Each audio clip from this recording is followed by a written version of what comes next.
Good morning friends. So இந்த video எதுக்கானது அப்படின்னு பார்த்தீங்கன்னா, பேங்கிங்னா என்ன, பேங்கிங் வந்து எப்படி ஒர்க் ஆகுது, பேங்கிங் வந்து எதுக்காக உருவாக்கப்பட்டது அப்படிங்கிறதுக்கான ஒரு முக்கியமான பேசிக் ஃபவுண்டேஷனல் பேங்கிங் வீடியோ. ஓகேங்களா? இந்த பேங்கிங் சீரீஸோட முதல் வீடியோ இதுதான். ஓகேங்களா? ஸோ எல்லாருக்கும் ஈஸியாக புரிகிற மாதிரி டெக்னிக்கல் டேர்ம்ஸ் எதுவும் இல்லாத அளவுக்கு எக்ஸ்பிளைன் பண்ணணும்னு இந்த வீடியோ வந்து மேக் பண்ண ஐடியா வச்சுருக்கேன். ஸோ பார்ப்போம். ஓகேங்களா? ஸோ ஃபஸ்ட்டு வந்து ஒரு நபர் இருக்கார். ஓகேங்களா? நீங்களேன்னு வச்சுக்கோங்களேன், நீங்கள் எக்ஸ் அப்படிங்கிற ஒரு நபர். ஓகேங்களா? உங்கள்கிட்ட நிறைய பணம் இருக்குது. ஓகேங்களா? ஒரு 100 ரூபா, நான் வந்து எக்ஸாம்பிளுக்கு 100 ரூபா வந்து நிறைய பணம்னு சொல்கிறேன். அது எவ்வளோ வேணால் இருக்கலாம், 1 கோடி, 10 கோடி, 200 கோடி. ஓகேங்களா? 100 ரூபா அப்படிங்கிறது வந்து ஈஸியாக அண்டர்ஸ்டாண்டபுளாக இருக்கும். அதுக்காக 100 ரூபா அப்படிங்கிறது வந்து உங்கள்கிட்ட இருக்குது. ஓகேங்களா? ஸோ இந்த பணம் உங்ககிட்ட இருந்துச்சு அப்படின்னா ஒன்று பீரோவில் சும்மா இருக்கும், இல்லை அப்படின்னா உங்களோட லாக்கர் ஏதாவது இதில் வந்து நீங்கள் வச்சுருப்பீங்க. அதனால் வந்து ஒரு பிரயோஜனமுமே இல்லை. ஓகேங்களா? ஸோ அதுக்காக வந்து பேங்க் என்ன பண்ணுது அப்படின்னா ஐடியா பண்ணிக்கிட்டு, ஸோ இந்த பணத்தை வந்து உங்ககிட்டேருந்து வாங்கணும். ஓகேங்களா? நீங்கள் சும்மா வந்து எனக்கு கொடு அப்படின்னு கேட்டால், நான் 5 மாதம் கழித்து தந்துடுறேன் அப்படின்னு கேட்டால் நீங்கள் கொடுப்பீங்களா? கொடுக்க மாட்டீங்க. ஸோ அதுக்காக பேங்க் வந்து என்ன பண்ணுது அப்படின்னா, உங்ககிட்டேருந்து வாங்கணும் அப்படிங்கிறதுக்காக, எனக்கு பணம் தேவைப்படுது, நீ எனக்கு தந்த அப்படின்னா நான் உனக்கு ரிட்டர்ன் பண்ணும்போது இதை விட கொஞ்சம் அதிகமான பணத்தை வந்து லாபமாக உனக்கு நான் தர்றேன் அப்படின்னு வந்து சொல்லுது. அது பார்த்துக்கிட்டு இந்த எக்ஸ் அப்படிங்கிற நபர் வந்து என்ன பண்ணுவார் அப்படின்னா பேங்க்கு கிட்ட கொடுப்பார். ஓகேங்களா? அதுதான் டெபாசிட். ஓகேங்களா? கொடுப்பார். ஸோ இப்போ இந்த 100 ரூபா வந்து பேங்க்கு கிட்ட போயிடுச்சு. கரெக்டாக? ஓகே. ஸோ இந்த பேங்க் வந்து என்ன பண்ணுது அப்படின்னா, ஸோ இந்த 100 ரூபாயை அவங்க வந்து அங்கே பேங்கர்லேயே வச்சுக்கிறதுனால ஒரு பிரயோஜனமும் இல்லை. கரெக்டாக? ஸோ அவங்க என்ன பண்ணுவாங்க அப்படின்னா, மார்க்கெட்டில் வந்து பணம் தேவைப்படக்கூடிய 1000 பேர் இருக்காங்கன்னு வச்சுக்கோங்களேன். ஓகேங்களா? ஓகே. ஸோ இதில் நம்ம ஒருத்தர் மட்டும் எடுத்துக்கோ. ஒய் அப்படிங்கிற ஒருத்தர் இருக்கார், அவருக்கு பணம் தேவைப்படுது. ஸோ இவர் வந்து டைரெக்டாக எக்ஸுக்கிட்ட வந்து அப்ரோச் பண்ணியிருந்துருக்கலாம். ஓகேங்களா? டைரெக்டாக எக்ஸுக்கிட்ட அப்ரோச் பண்ணியிருக்காருன்னு வச்சுக்கோங்களேன். எக்ஸ் என்ன சொல்லியிருப்பாரு, நீ யாருன்னே தெரியாது, உன்னை நம்பி நான் எப்படி கொடுப்பேன்? ஓகேயா? நீ எடுத்துகிட்டு ஓடிட்டே அப்படின்னா உன்னை எப்படியா நம்புறது அப்படிங்கிற மாதிரி ஒரு இதில் வந்து சொல்லியிருக்க வாய்ப்பு இருக்குது. ஸோ அதனால் வந்து தான் பார்த்துட்டிங்க அப்படின்னா, இந்த ஒய் அப்படிங்கிறவங்க வந்து பார்த்திங்கன்னா பேங்க்கை நோக்கி போகிறாரு. இவர்கிட்டருந்து வரல, எக்ஸுக்கிட்டேருந்து கொடுக்கல. ஸோ அதே மாதிரி வந்து எக்ஸ் ஏன் ஒய்கிட்ட கொடுக்காம பேங்க் கிட்ட தர்றாங்க அப்படின்னா, பேங்க் அப்படிங்கிறது கவர்மெண்ட். ஓகேங்களா? அது வந்து என்ன அப்படின்னு சொன்னோம்னா ஒரு கிரெடிபிளான ஒரு இன்ஸ்டிடியூஷன். ஸோ அதுக்கிட்ட கொடுத்தோம் அப்படின்னா நமக்கு வந்து ஃபெயிலியர் எதுவும் ஆகாது, நம்ம பணம் வந்து சேஃபாக இருக்கும் அப்படிங்கிற ஒரு கிரெடிபிலிட்டியை கொடுக்கக்கூடியது தான் வந்து பேங்க். சரி, இதில் ஒரு பாயிண்ட் நல்லா புரிஞ்சுக்கங்க, ஒரு கிரெடிபிலிட்டி. ஓகே. ஸோ பேங்க் அந்த ஒய் அப்படிங்கிற நபர் வந்து பேங்க்கிட்டேருந்து அந்த 100 ரூபாயை வாங்குறாரு. ஓகேங்களா? 100 ரூபாயை வாங்கிட்டார். ஓகே. சரி, இந்த 100 ரூபாயை கொடுக்கும்போது பேங்க் என்ன சொல்லுது அப்படின்னா, நான் உனக்கு இந்த 100 ரூபாய் தர்றேன், திருப்பி நீ எனக்கு குறிப்பிட்ட டைமுக்கு அப்புறம் தரும்போது எனக்கு எக்ஸ்ட்ராவாக வந்து இந்த பணத்தில் வந்து தரணும். ஓகே. அதுதான் வந்து இன்ட்ரெஸ்ட். ரிட்டர்ன் தரும்போது இன்ட்ரெஸ்ட் வந்து தரணும். பிரின்சிபல் ப்ளஸ் இன்ட்ரெஸ்ட்டோட தரணும். ஓகேங்களா? பிரின்சிபல் அப்படிங்கிறது 100. ஓகே. ஸோ இந்த வாங்கின இந்த 100 ரூபாயை இந்த ஒய் அப்படிங்கிற நபர் என்ன பண்ணுவார் அப்படின்னா, அவர் ஒரு கம்பெனி வச்சுருக்காருன்னு வைங்களேன். கம்பெனி எம்னு வச்சுருக்காரு. ஓகேங்களா? ஸோ அதில் வந்து ரா மெட்டீரியல்ஸ் தேவைப்படுது. ஓகேங்களா? அதுக்கு ஒரு 4 கம்பெனிகிட்டேருந்து வாங்குறாரு. ஓகேங்களா? ஸோ 4 கம்பெனி அப்படின்னா வந்து ஏபிசிடினே போட்டுக்கலாம். ஏபிசி அப்படின்னு ஒரு 3 கம்பெனி இருக்குது. அதுக்கிட்டேருந்து ரா மெட்டீரியல்ஸ் வாங்குறாரு. ஸோ இவர்கிட்டேருந்து வந்து பார்த்திங்க அப்படின்னா நட்டு போல்ட் வாங்குறாருன்னு வச்சுங்களேன். ஸோ இவர்கிட்டேருந்து வந்து பார்த்திங்க அப்படின்னா ஒரு வுட்டு ஐட்டம் வந்து வாங்குறாரு. Okay. Steel item, would item வாங்குறாரு. ஓகே. இவர்கிட்டேருந்து வந்து பார்த்திங்க அப்படின்னா ஒரு காட்டன் ஐட்டம் வாங்குறாரு. ஓகேங்களா? ஸோ இது மொத்தமாக எல்லாமே சேர்த்து வந்து பார்த்துட்டிங்க அப்படின்னா ஒரு 30 ரூபா ஆகுது. கரெக்டாக? ஓகே. 30 ரூபா ஆகுது. ஓகே. ஸோ இந்த 30 ரூபாவில் வாங்கின அந்த பொருளை வச்சுக்கிட்டு இவர் வந்து ஒரு 10 எம்ப்ளாயி இருக்காங்க இவர்கிட்ட. ஓகே. 10 எம்ப்ளாயி இருக்காங்கன்னு வச்சுக்கோங்களேன். 10, இந்த 3 வந்து 10 இது பண்ணிக்கங்க, இமேஜின் பண்ணிக்கங்க. ஸோ இந்த 10 எம்ப்ளாயீஸ் இருக்காங்க. இந்த 10 எம்ப்ளாயீஸை வச்சுக்கிட்டு இவர் வந்து ஒரு ப்ராடக்டை மேனுஃபேக்சர் பண்ணுறாரு. ஓகேங்களா? ஒரு குறிப்பிட்ட ஒரு ப்ராடக்டாக இருக்கலாம், நிறைய ப்ராடக்டாக இருக்கலாம். ஒரு ப்ராடக்டை மேனுஃபேக்சர் பண்ணுறாரு. ஓகே. ப்ராடக்டை மேனுஃபேக்சர் பண்ணுறாரு. ஸோ இதற்காக அந்த கம்பெனி வந்து பார்த்துட்டிங்க அப்படின்னா ஒர்க் பண்ணுற எம்ப்ளாயீஸுக்கு வந்து ஒரு 40 ரூபா தர்றாங்க. 40 ரூபா வேண்டாம், ஒரு 20 ரூபா தர்றாங்கன்னு வச்சுங்களேன். ஒட்டு மொத்தமாக 20 ரூபா தர்றாங்க. ஓகேங்களா? அதுக்கப்புறம் இந்த ப்ராடக்டை வந்து பார்த்துட்டிங்க அப்படின்னா இவர் வந்து ப்ரைஸ் ஒன்று செட் பண்ணுறாரு. 200 ரூபா அப்படின்னு செட் பண்ணுறாரு. ஓகேங்களா? 200 ரூபா செட் பண்ணதுக்கப்புறம் இந்த ப்ராடக்டை வந்து சேல் பண்ணிடுறாருன்னு வச்சுங்களேன். சேல் பண்ணதுக்கப்புறம் இவர் கையில் வந்து இப்போ 200 ரூபா இருக்கும். ஓகேங்களா? ஸோ 200 ரூபாயில் வந்து இவர் வந்து ரா மெட்டீரியல்ஸ் வாங்குறதுக்கு 30 ரூபா போயிடுச்சு. 20 ரூபா வந்து எம்ப்ளாயீஸுக்கு வந்து சம்பளமாக தந்துட்டார். மிச்சம் எவ்வளோ இருக்கும்? 150 ரூபா. இன்ட்ரெஸ்ட் வந்து பேங்க் வந்து எவ்வளோ போட்டிருக்காங்க அப்படின்னா 10 ரூபா போட்டிருக்காங்கன்னு வைங்களேன். 10% 100 ரூபாயில். அப்போ இவர் ரிட்டர்ன் பண்ணும்போது எவ்வளோ தருவார் அப்படின்னா 110 ரூபா தருவாரா? ஓகே, 110 ரூபா போயிடுச்சு அப்படின்னா இவர்கிட்ட 40 ரூபா இருக்கும். கரெக்டாக? 110 ரூபா போயிடுச்சு அப்படின்னா இவர்கிட்ட 40 ரூபா இருக்கும்.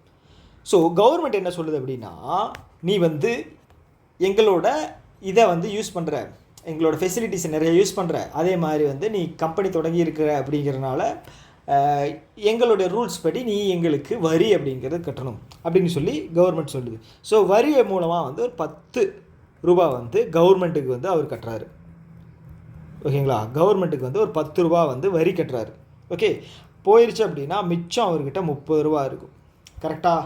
30 ரூபா இருக்கும். ஸோ இது என்னன்னு பார்த்துட்டிங்கன்னா இதுதான் இந்த ஒய்யினுடைய லாபம், ப்ராஃபிட். ஓகே, புரிஞ்சல இது?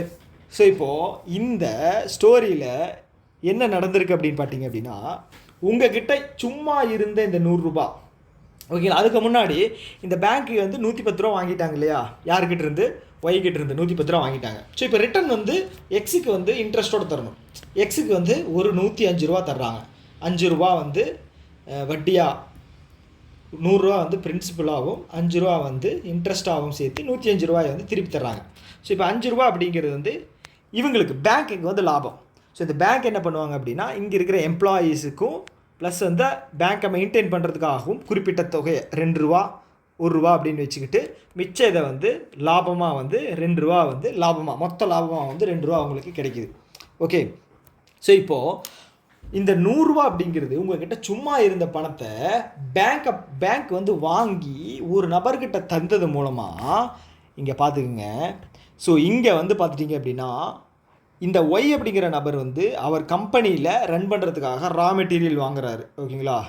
ஸோ இந்த ரா மெட்டீரியல் வாங்கும்போது அந்த கம்பெனிக்கு வந்து ஒரு பணம் போகுது. ஸோ இந்த ரா மெட்டீரியல் தயாரிக்கிறதுக்காக, இப்போ ஸ்டீல் அப்படின்னா நட்டு போல்ட்டு தயாரிக்கிறதுக்காக அங்கே ஒரு எம்ப்ளாயீஸ் இருந்திருப்பாங்க. வுட் அப்படின்னா வந்து இதை சாப் பண்ணி எடுத்துகிட்டு வர்றது, அப்போ டிரான்ஸ்போர்ட்டேஷன் இதெல்லாம் இன்வால்வ் ஆகும்.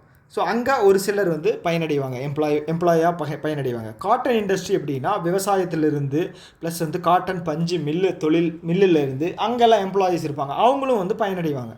ஓகே, ஸோ இதெல்லாம் எம்ப்ளாயி வந்து க்ரியேட் பண்ணியிருக்காங்க. ஓகேங்களா? அதே மாதிரி வந்து பார்த்திங்க அப்படின்னா இந்த ப்ராடக்டை கம்பெனி அப்படிங்கிறது வந்து ப்ராடக்டை தயாரிக்கிறதுக்காக அங்கே எம்ப்ளாயீஸ் வந்து இருக்காங்க இல்லையா, அவங்களுக்கு ஒரு சம்பளம் தந்திருப்பாங்க. அப்போ அங்கே வந்து எம்ப்ளாய்மெண்ட் அப்படிங்கிறது ஜென்ரேட் ஆகுது. ஓகேங்களா? ஸோ அவங்களுக்கு ஒரு சம்பளம் வந்து போயிருக்கு. ஓகேங்களா? கடைசியாக இந்த ப்ராடக்டை ரெடி பண்ணி இந்த ப்ராடக்டை வந்து உள்நாட்டிலையும் சேல் பண்ணலாம். அதை தாண்டி வந்து ஏதாவது ஒரு கண்ட்ரி வெளிநாட்டில் இருக்குது அப்படின்னா அந்த கண்ட்ரிக்கும் சேல் பண்ணலாம். ஸோ அப்படி சேல் பண்ணும்போது நமக்கு வந்து டாலர் வந்து உள்ளே வருது. ஓகேங்களா? ப்ராடக்டாக வெளியே போய் டாலராக வந்து உள்ளே வருது. ஓகேங்களா? அந்நிய செலாவணி வந்து நமக்கு உள்ளே வருது. ஓகேங்களா? ஓகே, இவ்வளோ ப்ராசஸ் நடக்குது. ஸோ இது மட்டும் கிடையாது. ஓகேங்களா? இதை தாண்டி வந்து பார்த்திங்கன்னா இங்கே சொன்னேன் இல்லையா, இந்த லேபர்ஸ் இருக்காங்க இல்லையா, ஸோ இவங்களுக்கு வந்த சம்பளத்தை வச்சு இவங்களுடைய அன்றாட தேவைகளை பூர்த்தி செய்வாங்க. ஸோ சப்போஸ் நான் உதாரணத்துக்கு சொல்கிறேன், மறுபடியும் புரிஞ்சுக்கோங்க. உதாரணத்துக்கு இவருக்கு ஒரு 5000 ரூபா மாதம் சம்பளம் வருதுன்னு வைங்களேன் முன்னாடி.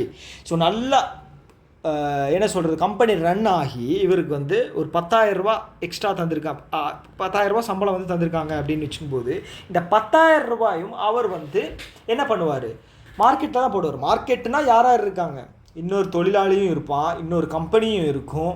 ஓகேங்களா? கவர்மெண்ட்டும் இருக்கும், பேங்க்கும் இருக்கும். இதில் வந்து இந்த 10,000 ரூபாயில் வந்து 5,000 ரூபாய் இவர் வந்து மொத்தமாக செலவு பண்ணிவிட்டு மிச்சம் 5,000 ரூபாயை கையில் வச்சுருந்தாலும் பேங்க் வந்து எப்படியோ நாங்கள் இன்ட்ரெஸ்ட் அதிகமாக தர்றேன்னுங்கிற பேரில் வந்து பேங்க்கில் போட வச்சுருவாங்க. அப்போ இந்த அமௌண்ட் அப்படிங்கிறது இன்டைரக்டாக வந்து பேங்க்குக்கு தான் மறுபடியும் போகுது. கரெக்டாக? ஓகேங்களா. இல்லை அப்படின்னா இப்போ இருக்கிற ஜென்ரேஷன் வந்து சேவிங்ஸ் அக்கௌண்ட்டு, சேலரி அக்கௌண்ட்டு, இது மூலமாக கரண்ட் அக்கௌண்ட்டு, இது மூலமாக வந்து எப்படி இருந்தாலும் பேங்க்கில் தான் இருக்குது. ஓகேங்களா. பேங்க் வந்து அந்த பணத்தை வேறு வகையில் வந்து யூட்டிலைஸ் பண்ணி இதே ப்ராசஸ் தான் வந்து சைக்கிளாக வந்து நடந்துக்கிட்டு இருக்குது. ஸோ இப்போ கவர்மெண்ட்டுக்கு வந்து அந்த பணத்தை கவர்மெண்ட் ஏதாவது ஸ்கீம்ஸில் இது பண்ணுவாங்க.